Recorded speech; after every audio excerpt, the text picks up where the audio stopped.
Were you at all surprised by this sentence when you heard the amount of time? No, absolutely not. I was expecting them to give her, the maximum or close to the maximum, which is what they did. Before I start this video, I just want to be clear. I don't want Brittney Griner in Russia. I think it's a bad situation. I just think it's time to tell the truth about her detainment. The media has been spinning this story to make it seem like none of it was her fault, that we should all feel bad for her, and she had no responsibility for anything that's happened to her. A sentiment that we've heard over the course of this, fairly or unfairly, is that if this were LeBron, if this were you, the situation wouldn't be continuing to the degree that it is now. The problem with the media doing this is that there's nothing we can learn from Brittney Griner's mistakes, because she made none, according to them. Brittney Griner's first mistake was obviously bringing the hash, but her second mistake was not knowing it was illegal in Russia and to fly with. Well, I find that hard to believe for someone who's a WNBA player who flies around the country regularly following TSA protocols. The WNBA does not have their own planes, so they fly commercial, so she should be familiar with TSA standards. But even managing to bring it to Russia, she should know that they're going to have much stricter laws than we do. Now let's get to the amount of hash oil that she had. So typically in Russia, if you have less than 6 grams, you only get 15 days in jail. Griner only had less than a gram.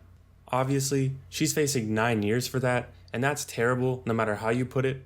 It's because they miscategorized her offense on purpose to get her in jail longer.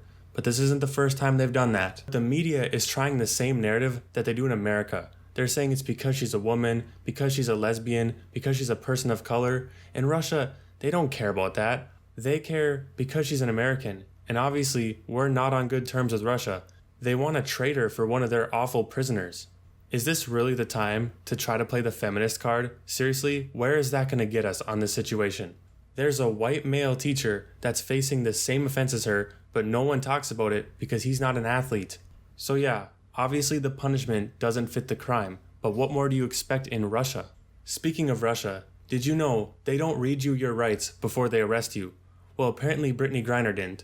She actually tried to argue in court that she didn't get read her Miranda rights from the officers. Those rights come from the US Constitution, which Russia doesn't have. They also tried saying she uses it for medical reasons and has a prescription.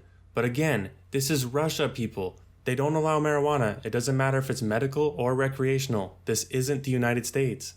The media has found a way to make this into a civil rights issue by pretending that Russia is just like the United States. The media is trying to blame people for not knowing or caring about the Brittney Griner detainment. It's no different than when they try to guilt trip you into watching the WNBA. She's in a bad situation, there's no denying that. But we're not going to just drop everything and try to fix a problem that we have no way of solving. The only way Brittney Griner's getting out is through a prisoner swap.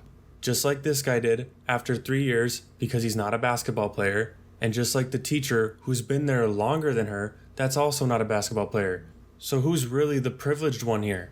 And instead of feeling sorry for the victims, let's make this a teaching moment. For those of you that go to different countries, remember, they don't have the same laws and rights as us.